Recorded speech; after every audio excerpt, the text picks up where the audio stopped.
अस्सलाम वालेकुम दोस्तों, मैं हूं हैदर जी, प्रोफेशनल ग्राफिक डिज़ाइनर कराची से। और आज के इस क्लास में आप सीख पाएंगे पाथ फाइंडर के पैनल को। पाथ फाइंडर एक बहुत ही पावरफुल पैनल है। इस पैनल और मुख्तलिफ शेप की मदद से हम मुख्तलिफ नौइयत के काम लेते हैं। किस तरह लेते हैं ये आज आप इस क्लास में जान पाएंगे।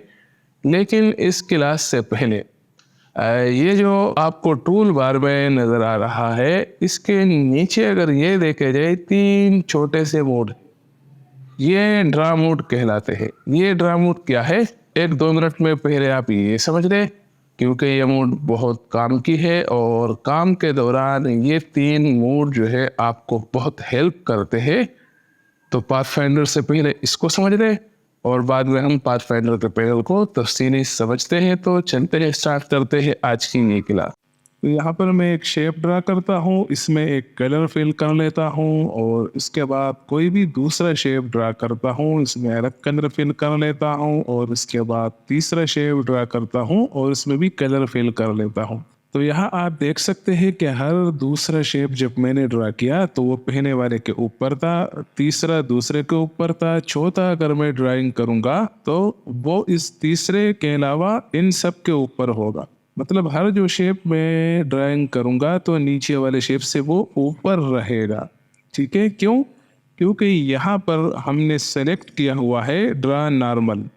अगर हम इसको स्विच करना चाहे तो अपने कीबोर्ड से सिर्फ शिफ्ट डी प्रेस कर लेंगे तो ये जो दूसरा ऑप्शन है ये एक्टिवेट हो जाएगा। अब जब ये एक्टिवेट हो चुका है तो अब हमारे आर्ट बोर्ड पर क्या फ़र्क पड़ रहा है ये देख लें। यहाँ मैंने ये कलर फिल कर लिया। अब अगर मैं दूसरा शेप ड्रा करता हूँ, इसमें कलर फिल करता हूँ, तो आप देख सकते हैं कि ये उसके नीचे होगा। तो जी हाँ, अब जब मैंने जो सबसे पहले शेप ड्रा किया था वो ऊपर था, दूसरा उसके नीचे चला गया, तीसरा उसके नीचे, चौथा उसके नीचे। मतलब यहाँ पर जो आखिरी शेप मैं ड्रा करूँगा वो सबसे नीचे होगा, जबकि हमारा ये आइकन एक्टिवेट होगा। तो ये तो हो गए 2 ऑप्शन। अब आते हैं इस तीसरे पर। ये इस तीसरे पर तो आप देख सकते हैं कि ये जो हमारा तीसरा ऑप्शन पहले डिसेबल था अब इनेबल हो चुका है। अब जब मैं इस पर क्लिक करता हूँ, एलिप्स टूल मैंने सेलेक्ट किया था, तो आप देख सकते हैं कि जो हमारा एलिप्स टूल है उसके गिर्द एक बाउंड्री बनी हुई है। अब अगर मैं कोई शेप ड्राइंग करता हूँ तो आप देख पाएंगे कि ये सिर्फ इसी के अंदर नजर आएगा, बाहर नजर नहीं आएगा। ये आप समझ लें कि एक किस्म का मास्क है। मास्क क्या है, मास्क के बारे में आप आगे चलकर बखूबी जान पाएंगे, लेकिन फिलहाल आप ये ऑप्शन समझ लें कि यहाँ रहते हुए हम कोई भी शेप ड्राइंग करेंगे, इनसे जिस शेप पर एक्टिवेट किया था उससे बाहर हमें कोई भी शेप नजर नहीं आएगा। हाँ, अगर मैं राइट क्लिक करता हूँ इसी शेप पर, ये जो सेलेक्ट है इस पर राइट क्लिक करके रिलीज क्लिपिंग मास्क करता हूँ, तो आप देख पाएंगे कि जो शेप हमने अंदर ड्रॉ किए थे वो अब हमें नजर आ रहे हैं। तो ये तो होगा ये 3 मोड। अब हम चलते हैं, आपको इसी के साथ एक और चीज बता देता हूँ, ये भी आपके बहुत काम आने वाली है। मैं इसके कलर चेंज कर लेता हूँ। अब ये 3 शेप है, ठीक है। ये शेप हमारा सबसे ऊपर है, इसको मैं चाहता हूं कि ये इस शेप के नीचे चले जाए। तो मैं यहाँ पर आऊँगा, तो मैं इस पर राइट क्लिक करूँगा। राइट क्लिक के बाद मैं आऊँगा अरेंज में। अरेंज के बाद यहाँ पर आप देख सकते हैं कि सेंड टू बैक, इसके आगे शिफ्ट कंट्रोल ब्रैकेट बना हुआ है और दूसरा है सेंड बैकवर्ड, इसके आगे कंट्रोल ब्रैकेट बना है। ये इसका कीबोर्ड कमांड है। अगर मैं यहाँ से करूँ या अपने कीबोर्ड से, तो मैं फ़िलहाल यहाँ से कर रहा हूँ। ये जब मैंने किया तो आपने देख लिया कि ये जो सेंड बैकवर्ड मैंने किया ये सिर्फ इस शेप के नीचे आ गया। अब मैं इसको अंडू कर रहा हूँ। अंडू करने का कमांड कंट्रोल जेड है। कंट्रोल जेड मैंने प्रेस कर लिया तो देखा कि हमारा जो हमने लास्ट एक्शन लिया था वो हमने वापस कर दिया। इसी तरह अगर आपसे काम के दौरान कोई गलती होती है तो आप उसे अंडू कर सकते हो। अब मैं अपने कीबोर्ड से कंट्रोल ब्रैकेट प्रेस करता हूं तो आपने देख लिया वो उसके नीचे चला गया। अब दोबारा कंट्रोल ब्रैकेट प्रेस करूंगा तो वो दूसरे शेप से भी नीचे चला जाएगा। ऐसी सूरत में जब हमारे साथ शेप बहुत ज़्यादा हो, उस सूरत में हम क्या करते हैं कि हम चाहते हैं ये शेप सबसे नीचे चला जाए, तो उस सूरत में हमें कंट्रोल के साथ शिफ्ट प्रेस करना होगा और फिर ब्रैकेट प्रेस करेंगे तो ये सबसे नीचे चला जाएगा। इसी तरह कोई भी नीचे शेप हो, इसको हम 1 बाय 1 आगे लाते जाएंगे। मतलब मैं यहाँ पर राइट क्लिक करता हूँ, अरेंज में जाता हूँ, यहाँ पर आप देख सकते हैं ब्रिंग फॉरवर्ड यानी कंट्रोल ब्रैकेट क्लोज, और bring to front shift control bracket, यानी इसका जो कमांड है ये भी कंट्रोल के साथ ब्रैकेट है, लेकिन दूसरा वाला ब्रैकेट जो क्लोज ब्रैकेट है, ठीक है। अगर मैं ये प्रेस करता हूँ कंट्रोल के साथ, तो आप देख पाएंगे कि ये शेप जो है जो सबसे नीचे शेप था एक स्टेप ऊपर आ गया। अब जब मैं दोबारा प्रेस करूंगा ये दूसरा स्टेप भी ऊपर आ जाएगा। मैं दोबारा से अंडू कर रहा हूँ, कंट्रोल जेड मैंने 2 दफ़ा प्रेस कर दिया, ये वापस अपनी जगह चला गया। अब अगर मैं कंट्रोल शिफ्ट और ब्रैकेट प्रेस करता हूँ तो ये हमारे आर्ट बोर्ड में मौजूद तमाम के तमाम ऑब्जेक्ट से ऊपर आ जाएगा। तो ठीक है, यहाँ पर आपने स्ट्रेकिंग ऑर्डर भी समझ लिया कि किस तरह हम अपने ऑब्जेक्ट को ऊपर नीचे ला सकते हैं। अब आते हैं पाथ फाइंडर पर। पाथ फाइंडर के लिए हमारे पास यहाँ पर जब भी 2 शेप हम ड्रा करते हैं और सिलेक्शन लेते हैं तो हमारे प्रॉपर्टीज़ में वो खुद से एक्टिवेट हो जाता है। लेकिन अलाइन पैनल की तरह यहाँ पर भी आपको दिख रहा है मोर ऑप्शन पर जब हम क्लिक करते हैं तो यहाँ हमें इसके मज़ीद ऑप्शन भी देखने को मिल जाते हैं। इस क्लास के लिए मैं दोबारा विंडो में जा रहा हूँ और विंडो में आकर यहाँ पर पाथ फाइंडर पर चेक लगा देता हूँ। पाथ फाइंडर आपको यहाँ मिलेगा, इसका कीबोर्ड कमांड है शिफ्ट कंट्रोल F9। ये मैंने यहाँ आपके सामने रख लिया ताकि अब हमारे काम में ये आ सके। तो ठीक है, पाथ फाइंडर हमारे सामने है। यहाँ पर हम देखते हैं ये जो ऊपर वाले 4 ऑप्शन है ये है शेप मोड, और नीचे वाले को अगर हम देखते हैं तो ये है पाथ फाइंडर्स। इन दोनों का फ़र्क क्या है ये भी अब समझते हैं। मैं आता हूँ, सबसे पहले एलिप्स टूल से एक सर्कल ड्रा करता हूँ। आल्ट के साथ ड्रैग करते हुए मैंने इसकी कॉपी ले ली और अब मैं इसकी एक और कॉपी ले लेता हूँ। अब इन ऊपर वाले 2 शेप को मैंने सेलेक्ट कर लिया, बल्कि ऐसा करता हूँ कि मैं इनकी 4 कॉपियाँ ले लेता हूँ।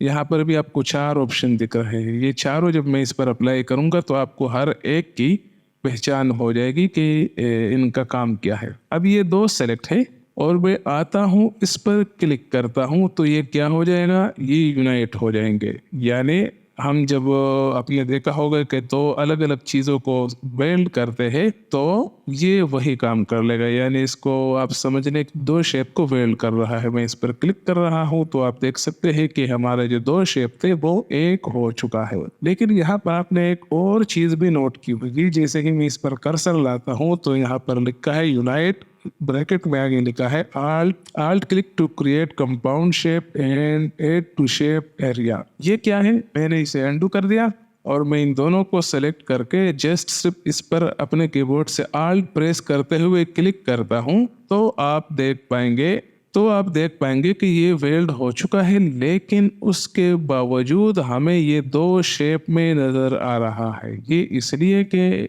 और इसके साथ ही यहाँ पर आप देख सकते हैं कि हमारे सामने एक्सपेंड का बटन भी अपीयर हो चुका है।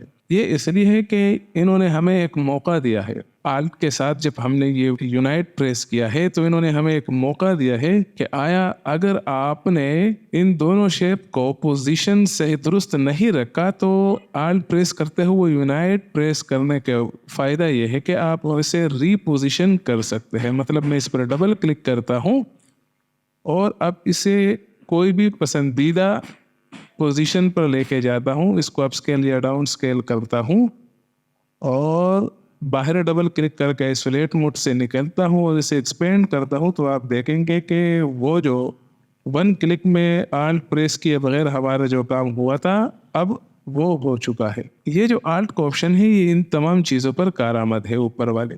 तो ये तो हो गया यूनाइट का ऑप्शन। यूनाइट का आल्ट के साथ और बगैर आल्ट के साथ क्या रिएक्शन है ये आपने देख लिया। अब आते हैं इन दोनों शेप को सेलेक्ट करते हैं। यहाँ आप देख सकते हैं कि ये हमारे दो शेप है, लेकिन बीच में ये दोनों शेप जब एक दूसरे के साथ ओवरलैप हो चुके हैं तो इनसे एक तीसरा शेप भी बनता हुआ नजर आ रहा है। तो अब जब मैं इसे करूँगा माइनस फ्रंट तो आप देख पाएंगे कि ये जितना यहाँ पर यानी इतना जो शेप था ये इन्होंने इस निचले शेप के इस हिस्से को काट लिया और अब ये हमारे सामने मौजूद है। ये तो हो गए माइनस फ्रंट। अब अगर मैं माइनस फ्रंट आल्ट के साथ प्रेस करता हूँ तो आप देख पाएंगे कि ये माइनस इसने किया है, लेकिन ये शेप फिर भी यहाँ पर मौजूद है। अब अगर मैं इस पर डबल क्लिक करता हूँ और इसको रीपोजिशन करता हूँ तो आप देख पाएंगे कि यहाँ पर ये ऑप्शन अप्लाई करने के बाद भी हमारे साथ स्पेस मौजूद है इसको कंट्रोल करने का। इस सूरत में अगर आपसे कमांड गलत लग चुका हो तो वो जो है यहाँ पर आपको मौका मिल जाता है रिसाइज या रिपोजिशन करने का। और अब जब मैं बाहर आता हूँ और इसे एक्सपेंड करता हूँ तो वो जो वन क्लिक पर हमारा काम हो रहा था आल्ट के साथ प्रेस करने के बाद उसमें हमने अपनी सहूलत से रिपोजिशन करके अपना मतलूबा शेप बना लिया है। ये तो हो गए यूनाइट और माइनस फ्रंट। अब आते हैं इनको सेलेक्ट करके मैं साइड पे रख रहा हूँ और इस शेप को ऊपर लाकर यहाँ रखता हूँ। तो इस शेप पर अगर आप गौर करते हैं तो दो रेक्टेंगल बने हुए हैं जो स्ट्रोक में, लेकिन इसका जो बीच का हिस्सा है ये फिल है। इसका मतलब यह हुआ कि ये है इंटरसेक्ट। इंटरसेक्ट क्या है? अब जब आपने अब यहाँ भी देख सकते हो कि 1 2 3 शेप तो दो है, लेकिन हमारे पास जो ओवरलैप की वजह से 3 एरिया नजर आ रहे हैं, मतलब 3 शेप। अब जब मैं इसे इंटरसेक्ट करूंगा तो ये जो बीच का हिस्सा है ये रह जाएगा और ये दोनों खत्म हो जाएंगे जिस तरह के इस आइकन पर हमें नजर आ रहा है। तो आप देख सकते हो मैंने जब इसे अप्लाई किया तो वो चीज हो चुका है। सेम इसको भी आप आल्ट के साथ प्रेस कर सकते हैं। आल्ट के साथ प्रेस करने के बाद आपने नोट कर लिया कि इंटरसेक्ट तो हो चुका है, लेकिन उसके बाद भी हमारे साथ कंट्रोल मौजूद है और बाद में हम इसे एक्सपेंड करके लॉक कर सकते हैं। तो ये तो हो गया इंटरसेक्ट। अब आते हैं इसकी और कॉपी लेता हूँ और आता हूँ अपने एक्सक्लूड पर। एक्सक्लूड क्या करेगा? सेम इंटरसेक्ट के उलट। इंटरसेक्ट में आपने देखा था कि रेक्टेंगल के ये जो बाहरी हिस्से थे ये खाली है और अंदर का हिस्सा जो था वो फिल है। तो इन्होंने क्या किया था कि सिर्फ अंदर के हिस्से को लिया था और यहाँ पर अगर आप देखें अंदर का हिस्सा खाली है और बाहर के हिस्से फिल है। अब जब मैं इस पर क्लिक करूंगा तो आप देख पाएंगे कि ये अंदर का जो हिस्सा है ये माइनस कर लेगा, बाहर के दोनों हिस्सों को छोड़ लेगा। यही काम आप आल्ट के साथ भी कर सकते हो कि अगर आपको यकीन ना हो कि ये जो मेरा पोजीशन है ये हतमी है या नहीं, और अगर आपको यकीन हो तो डायरेक्ट क्लिक कर ले। यकीन ना हो कि हमें बाद में इसकी कंट्रोल करने की ज़रूरत पड़ सकती है तब आल्ट के साथ ये बटन प्रेस कर ले। तो ये तो हो गए शेप मोड 4। अब आते हैं नीचे इन 3 को समझते हैं। मैंने बाकी शेप को सेलेक्ट करके डिलीट कर दिया, इसकी एक कॉपी ले ली। यहाँ पर मैं इन शेप्स में मुख्तलिफ कलर फिल कर लेता हूँ ताकि आपको समझने में और ज़्यादा आसानी हो। तो ये इन सब को सेलेक्ट करते हूँ मैं, तो आप देख सकते हैं कि जो हर शेप है उसका अपना एक प्रॉपर पाथ का जो एरिया है वो हमें रबड़ बैंड में नजर आ रहा है। और अब अगर मैं आता हूँ यहाँ पर इसे डिवाइड करता हूँ तो डिवाइड का तो आप बखूबी समझते होंगे कि डिवाइड का मतलब ही हुआ ये कि ये सारे डिवाइड हो जाएंगे। अब मैंने इस पर क्लिक कर दिया। क्लिक करने के बाद मैं इसे राइट क्लिक करके अनग्रुप कर दूंगा या अपने कीबोर्ड से कंट्रोल शिफ्ट जी प्रेस कर लूंगा तो ये अनग्रुप हो जाएंगे। तो आप देख पाएंगे कि जितने भी शेप थे ये सारे एक अलग अलग हिस्सा बन चुका है। अब मैं इसको दोबारा से अंडू कर रहा हूँ कंट्रोल जेड प्रेस करते करते मैंने उसे अंडू करके अपने असल शेप में ले आया। इसकी मैं यहाँ एक और कॉपी ले रहा हूँ और पहले वाले को ट्रिम कर रहा हूँ। ये इसलिए कर रहा हूँ ताकि इन दोनों का जो फर्क है वो आपको नजर आए। अब मैं इसको सेलेक्ट कर रहा हूँ और आता हूँ इसे ट्रिम करता हूँ। ये जो दूसरा ऑप्शन है पाथफाइंडर में ये है ट्रिम। जब मैंने इसे ट्रिम कर लिया तो आपने देख लिया कि इसके नीचे जितने हिस्से थे, हर शेप के नीचे जो हिस्सा था वो कट चुका है। यानी मैं इसे अनग्रुप करके आपको चेक करा दूँ तो आप देख पाएंगे कि ये हर ऊपरी शेप ने निचले वाले को काट लिया है। तो ये तो हो गए ट्रिम। अब आते हैं मर्ज को समझते हैं। मर्ज क्या है? मर्ज मसलन मैं इन दो शेप को सेलेक्ट करके इसमें ये कलर फिल कर लेता हूँ, इन दो शेप को सेलेक्ट करके इसमें ये कलर फिल कर लेता हूँ, और अब इन सब को सेलेक्ट करके मर्ज कर लेता हूँ। मर्ज करने के बाद आपने देख लिया ये जो हमारा शेप था ये मर्ज हो चुका है, एक ही शेप बन चुका है। लेकिन उसके जो नीचे शेप्स थे वो अगर आप देख लें ये अलग अलग है। मैं इसे अनग्रुप कर लेता हूँ तो आप देख पाएंगे कि ये अलग शेप है, वो अलग शेप है, ये दोनों एक ही शेप बन चुका है। ये भला क्यों हुआ? ये इसलिए कि ये जो मर्ज का ऑप्शन है तो ये स्टैक ऑर्डर के साथ साथ कलर को भी देखता है। यानी कि अगर आपने एक ही कलर के शेप रखे हो और आप इसे मर्ज करते हैं तो बज़ाहिर इन्होंने यूनाइट वाला काम किया है, यानी इस ऑप्शन वाला काम इसने कर दिया है। लेकिन ऐसी सूरत में जब हमारे साथ चार मुख्तलिफ या उससे भी जायद शेप मौजूद हो और हम इसको मर्ज करेंगे तो वो फिर करेगा ये कि जो भी यकसा कलर होंगे वो इसको मर्ज कर लेगा, बाकी जो है इसके जो इजाफी हिस्से है उसे ट्रिम भी कर लेगा जिस तरह इसने किया। अब ये और बेहतर समझना हो तो आ जाए हम इसको ज़रा मज़ीद कलर्स इसमें ऐड कर लेते हैं। ठीक है, अब मैं इन तीन का एक कलर रख लेता हूँ, इनका दूसरा कलर रख लेता हूँ और इनका कोई और कलर रख लेता हूँ। और अब जब मैं इन सबको सेलेक्ट करके मर्ज करूंगा तो आप देख पाएंगे कि इस मर्ज से न सिर्फ ये है कि ये ट्रिम हो चुका है बल्कि ट्रिम होने के बाद इन्होंने जो है ना यकसा जो एक जैसे कलर थे उसको यूनाइट भी कर दिया है, और जो एक ही जैसे कलर थे लेकिन एक दूसरे से दूर थे, एक साथ टकराए हुए नहीं थे, उनको ट्रिम भी कर दिया है। तो ये तो हो गए ट्रिम पैनल का एक मुख्तसर सा तारुफ। अब देखते हैं कि इसको काम में किस तरह लाया जा सकता है। तो मैं इन सबको सेलेक्ट करके डिलीट कर रहा हूँ। सबसे पहले मैंने यहाँ पर ले लिया इलिप्स टूल, इसे बाय डिफॉल्ट कलर दे दिया, और यहाँ पर एक और इलिप्स टूल ले लेता हूँ बेजवी शक्ल में, इनको अलाइन कर लेता हूँ। अलाइन करने के बाद इसको सेलेक्ट करके आता हूँ ऑब्जेक्ट में, ऑब्जेक्ट के बाद रिपीट, रिपीट के बाद रेडियल, और जब मैं इसे रेडियल करता हूँ तो आप देख पाएंगे कि ये जो है इसका रिपीट हो चुका है एक सर्कल में। अब मैं इन दोनों को अलाइन कर लेता हूँ। अलाइन करने के बाद इसको सेलेक्ट करके इसकी जो रेडियल है इसका साइज बढ़ा लेता हूँ। साइज बढ़ाने के बाद इसकी क्वांटिटी बढ़ा लेता हूँ, मसलन 10 कर लेता हूँ। अब हम देख रहे हैं कि यार इसको ऐसा नहीं के यू होना चाहिए, इसे मैंने रिसाइज भी कर लिया। अब ये जो हमने रेडियल बनाया है इसको एक्सपेंड कर लूंगा। एक्सपेंड कर लिया। अगर मैं एक्सपेंड ना करूं और उसे यूनाइट करूं, मसलन ये मैं आपको दिखा भी दूं, इसकी एक कॉपी ले लेता हूं, इसकी एक और कॉपी लेकर यहाँ पर रख लेता हूँ, शायद बाद में हमारे काम आए।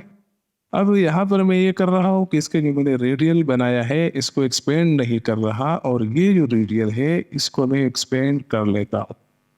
ये एक्सपेंड हो गया। अब इन सबको सेलेक्ट करके मैं अगर यूनाइट करना चाहूँ तो आप देख सकते हैं इस पर कोई फर्क नहीं पड़ रहा। क्यों? क्योंकि नीचे जो हमारा ऑब्जेक्ट है, जो शेप है, वो कन्वर्ट टू पाथ है, और ये जो हमारा शेप है इस पर हमने एक रेडियल इफेक्ट अप्लाई किया है। और आप देख सकते हो कि ये इसकी एक बाउंड्री, ये जो बाउंड्री नजर आ रही है ये वही इफेक्ट है जो रेडियल से हमने अप्लाई किया है। तो अगर हम इसको ट्रिम करना चाहेंगे तो सबसे पहले इसका जो ये इफेक्ट है इसको हम एक्सपेंड करेंगे। तो यहाँ देख ले आपके ये जो रेडियल का सर्कल है यहाँ वो नजर नहीं आ रहा, इसका मतलब ये शेप एक्सपेंड हो चुका है। अब जब मैं इसको सेलेक्ट करके यूनाइट करूंगा तो आप देख पाएंगे ये यूनाइट हो चुका है। और सर्कल लेके मैं इसके सेंटर में रख लेता हूँ और इसके कलर में ग्रीन कर लेता हूँ, और अब यहाँ आकर मैं इसे माइनस कर लेता हूँ। इस शेप से मैंने एक्सक्लूड कर लिया था, मतलब ये जो एरिया था ये हमें नहीं चाहिए, वो मैंने एक्सक्लूड कर दिया। अगर वो मैं इंटरसेक्ट करता तो सिर्फ ये एक शेप बचता, बाकी सारा सारा हो जाता, लेकिन मैंने इसे एक्सक्लूड किया तो ये जो बीच वाला हिस्सा था वो जो हमने शेप बनाया था सिर्फ वो खत्म हो चुका है। तो ठीक है, इस एक शेप में हमने यूनाइट, एक्सक्लूड और इंटरसेक्ट को समझ लिया कि ये चीजें क्या है। अब आते हैं समझते हैं माइनस फ्रंट को कि ये किस किस तरह हमें काम आता है हमारे। अब इसी शेप को मैं दोबारा से एक्सपेंड कर लेता हूँ और माइनस फ्रंट प्रेस करता हूँ। सॉरी, मैंने गलती कर दी थी। मैं इस शेप को एक्सपेंड कर लेता हूँ और एक्सपेंड करने के बाद माइनस फ्रंट करता हूँ, तो आप देख पाएंगे कि उन्होंने इस एरिया को, यानी ऊपर वाले जो शेप था ये वाला, उन्होंने निचले वाले उस हिस्से को काट लिया था, ये जहाँ जहाँ मौजूद था। अब दोबारा से अगर मैं एक शेप लेता हूँ और इसको सेलेक्ट करके अलाइन कर लेता हूँ, अलाइन करने के बाद उसका कोई कलर चेंज कर लेता हूँ ताकि आपको एक्शन नजर में आए। ये देख रहे हैं आप, ये भी है ना एक शेप है जो यहाँ पर मौजूद है। इस शेप को अगर मैं ट्रिम कर लेते, यानी हमने वो जो है फ्लूट से किया था, इस दफा अगर मैं उसे ट्रिम करना चाहूँ तो ट्रिम भी कर सकता हूँ। ट्रिम ने क्या किया कि ये शेप यहाँ पर मौजूद है, लेकिन सिर्फ निचले हिस्से को इसने काट लिया है। मैं अगर इसे अनग्रुप कर लूँ तो आप देख सकते हैं कि ये शेप भी मौजूद है, लेकिन उसने निचले हिस्से को भी काट लिया है। यही काम मैं इसे अंडू कर रहा हूँ। अंडू करने के बाद आप देख पाएंगे कि अगर मैं इसे डिवाइड कर लेता हूं तब भी यही काम हो चुका है, यानी जो ट्रिम ने किया था वही काम हो चुका है। मैंने अनग्रुप कर दिया और आपने देख लिया कि नीचे हिस्से को काटते हुए उसने इस शेप के इसी हिस्से को काट लिया था। मैं इसको सेलेक्ट करके डिलीट कर रहा हूँ। यहाँ पर एक और शेप ले लेता हूँ, पॉलीगॉन। इसको रोटेट कर लेता हूँ। रोटेट करने के बाद इसमें मैं कलर फिल कर लेता हूँ। ये अब एक रेक्टेंगल ले लेता हूँ।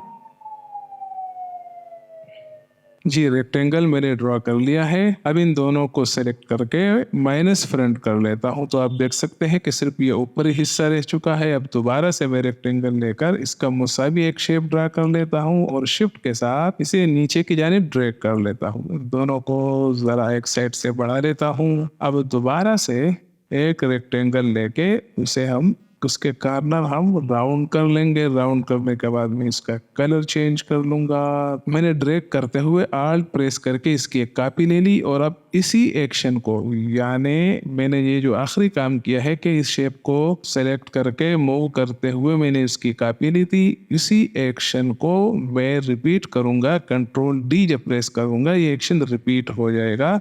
तो ये इसकी कॉपियाँ आ गई हमारे साथ। मैं इन सबको सेलेक्ट करके यहाँ सेंटर में कर लूंगा, तो ये सेंटर हो चुका है। इनको सबको सेलेक्ट करके मैं चाहता हूँ कि ये जो शेप है ये इस दोनों शेप को ट्रिम करे, जिस तरह भी हमने पहले इस शेप को माइनस फ्रंट किया था। और मैं आता हूँ माइनस फ्रंट पर, तो आप देख पाएंगे कि हमारे साथ कोई अजीब सा काम हो जाएगा। जी हाँ, ऊपर के जितने भी शेप थे उन्होंने इसको ट्रिम तो कर दिया है, माइनस तो कर दिया है, लेकिन ऊपर वाले जो शेप थे वो भी साथ में माइनस हो चुके हैं। लेकिन हमें ऐसा नहीं चाहिए। हमें ऐसा चाहिए कि ये शेप तो खत्म हो लेकिन ये भी मौजूद रहे, ये दोनों शेप मौजूद रहे। उस सूरत में हम दो एक्शन कर सकते हैं। मैं इसको जरा डाउन स्केल कर लेता हूँ और अब इन सबको सेलेक्ट करके डिवाइड कर लेता हूँ और यहाँ पर आकर इसे मैं ट्रिम करने से पहले मैं इसकी एक और कॉपी ले लेता हूँ। यहाँ पर आकर मैं इसे ट्रिम कर लेता हूँ और इनको मर्ज कर लेता हूँ। तो एक ही तरह के सब्जेक्ट पर काम हो चुका है और सब ने, आपको लगता होगा कि एक ही तरह का काम किया है, लेकिन इसमें जो थोड़ा बहुत डिफरेंस है अब वो देख लें। ये जो है ये हमने डिवाइड किया था। डिवाइड वाले को मैं जब अनग्रुप करता हूँ तो आप देख पाएंगे कि ये जो शेप आपस में जहाँ जहाँ ओवरलैप हुए हैं ये वही से तकसीम हो चुके हैं। ठीक है, आप देख सकते हैं। अब यहाँ पर हमने ट्रिम का ऑप्शन अप्लाई किया था। ट्रिम के ऑप्शन को जब मैं अनग्रुप करूंगा तो आप देख पाएंगे कि ये ट्रिम तो हो चुका है, लेकिन ये जो शेप थे अपनी जगह पर मौजूद है। इस शेप के नीचे जो ओवरलैप हो चुका था, निचले शेप का वो हिस्सा नजर नहीं आ रहा। जैसे कि यहाँ पर आप देख सकते हो ये जो एरिया है इसके नीचे था तो ये तकसीम होकर डिवाइड हो चुका था, लेकिन ये शेप और ये शेप जब दोनों जगह ओवरलैप हो चुके थे, ट्रिम के ऑप्शन से ये हुआ है कि ये तो अपनी जगह पर मौजूद है, लेकिन इस शेप का यहाँ का जो हिस्सा था वो डिलीट हो चुका है। और यहाँ पर हमने किया है मर्ज को जब मैं अनग्रुप करता हूँ तो आप देख पाएंगे कि ये भी लगभग वही काम हो चुका है जो यहाँ पर हो चुका है ट्रिम में। लेकिन ये याद रखें कि मर्ज जो है, कुछ देर पहले मैंने आपको बताया था कि अगर कलर ज्यादा हो, शेप ज्यादा हो, तो ये शेप्स और कलर को देखकर उसका एक्शन होता है। तो इसका एक्शन मुख्तलिफ सिचुएशन में आपको मुख्तलिफ मिल सकता है। तो ठीक है, मुझे उम्मीद है कि ये चीजें आपको समझ आ गई होंगी। अब आते हैं इन तीन को समझते। मैं यहाँ पर दो रेक्टेंगल ड्रा करता हूँ। इसका मैंने कलर चेंज कर लिया। इसको मैं जरा डाउन स्केल कर लेता हूँ। डाउन स्केल करने के बाद इसकी कॉपी ले लेता हूँ और यहाँ पर आप देख सकते हैं कि इसको जब मैं क्रॉप करता हूँ तो इसका सिर्फ ये हिस्सा नजर आ रहा है। इसने सेम यही काम किया है जो यहाँ पर इंटरसेक्ट ने किया था। लेकिन अगर मैं इस शेप को इंटरसेक्ट करूँ तो आप देख पाएंगे कि ये जो ओवरलैप एरिया था वो रह चुका है। यहाँ पर भी ओवरलैप एरिया रह चुका है। लेकिन इन दोनों में फर्क क्या है? जब इस पर मैं क्लिक करता हूँ तो यहाँ पर आपको एक बाउंड्री देखने को मिल रही है, लेकिन यहाँ जब मैं क्लिक करता हूँ तो यहाँ कोई बाउंड्री देखने को नहीं मिल रही। क्यों? क्योंकि ये सिंगल शेप है और ये डबल शेप है। अब इसके आइकन को गौर से देख ले तो इसका ये जो निचला शेप है यानी बैक का जो शेप है, ये यहाँ पर आपको इनेबल दिख रहा है और उसी की बाउंड्री भी आपको इस शेप में मिल रही है। अब जब मैं इसे अनग्रुप करता हूँ तो आप देख पाएंगे कि यहाँ पर एक शेप मौजूद है जिसमें हम बाद में कोई कलर फिल कर सकते हैं या कोई भी एक्शन कर सकते हैं, जबकि इंटरसेक्ट में ऐसा कोई सीन नहीं है। तो उम्मीद है कि इन दोनों का जो थोड़ा बहुत फर्क है ये भी आपने जान लिया होगा। अब आते हैं आउटलाइन पर। आउटलाइन क्या करता है कि ये जो शेप है दो, अगर हम इस पर क्लिक करते हैं तो ये इसका एक आउटलाइन क्रिएट कर लेता है। यानी हमारे इन दो सिलेक्टेड शेप थे, उसका जो कलर फिल था वो इन्होंने रिवर्स करके उसके स्ट्रोक पर लगा दिया है। और सेम यही काम हम यहाँ से भी कर सकते हैं। मतलब ये शेप सेलेक्ट है और मैं चाहता हूँ कि ये जो है इसका कलर स्ट्रोक में चला जाए, तो मैं इन्हें रिवर्स कर लेता हूँ। तो आप देख सकते हैं कि ये जो शेप है इस पे जो फिल कलर था वो स्ट्रोक में चला गया है, यानी उसका आउटलाइन बन चुका है। यही काम इसने हमें आउटलाइन के ऑप्शन ने करके दिया है। लेकिन इस आउटलाइन को स्विच करने में और इस आउटलाइन के ऑप्शन में फर्क क्या है ये भी देखें। अब जब मैं इसे अनग्रुप कर लूं तो आप देख पाएंगे कि इसने आउटलाइन तो किया था, लेकिन जहां जहां पर शेप ओवरलैप था उसने उनको ट्रिम भी किया है साथ में। यहाँ पर आप ट्रिम नहीं कर सकते, जबकि यहाँ आउटलाइन में कन्वर्ट करने के बाद आप देख सकते हैं कि जो जो ओवरलैप एरियाज है वहाँ पर एक कट भी लगा है, तो ये कट भी हो चुका है साथ में। तो मुझे उम्मीद है कि ये भी आपको क्लियर हो गया है। अब मैं इन सबको सेलेक्ट करके डिलीट कर लेता हूँ और इस रेक्टेंगल को लेकर जरा अपस्केल कर लेता हूँ। इसकी एक कॉपी लेके इसमें डिफरेंट कलर फिल कर लेता हूँ और इन दोनों को सेलेक्ट करके ड्रैग करते हुए आल्ट के साथ इसकी एक और कॉपी ले लेता हूँ। अब यहाँ पर हमने समझा था माइनस फ्रंट को यानी जब मैं इस पर क्लिक करता हूँ तो ये जो डार्क एरिया है इसने निचले वाले हिस्से को माइनस कर दिया था, ये आप देख सकते हैं। उसी से मिलता जुलता हमारे साथ ये जो टूल है मौजूद है। जब मैं इसे सेलेक्ट करता हूँ ये है माइनस बैक। जब मैं इस पर क्लिक करूंगा तो आप देख पाएंगे कि जो फ्रंट का हिस्सा था वो जितना इस शेप में ओवरलैप हो चुका था बैक वाले शेप में, वो डिलीट कर दिया है। यानी माइनस फ्रंट के बिल्कुल उलट अगर आपने काम करना हो तो वो आप इस टूल के जरिए कर सकते हैं। तो मुझे उम्मीद है कि ड्रा मोड और पाथफाइंडर का कॉन्सेप्ट आपके जहन में क्लियर हो चुका होगा। इंशाल्लाह मिलते हैं आपके साथ अगले वीडियो में, लेकिन उससे पहले आप मेरे चैनल पर नए हो, आपने मेरा चैनल लाइक और सब्सक्राइब नहीं किया तो प्लीज़ चैनल पर सब्सक्राइब कर दें, वीडियो को लाइक और दोस्तों के साथ शेयर ज़रूर कर लिया करें। मैं इंशाल्लाह आइंदा भी कंप्यूटर और ग्राफिक डिज़ाइनिंग से मुताल्लिक़ वीडियोज़ आपके सामने पेश करता रहूँगा। तब तक अपना ख्याल रखिएगा। अल्लाह हाफिज़।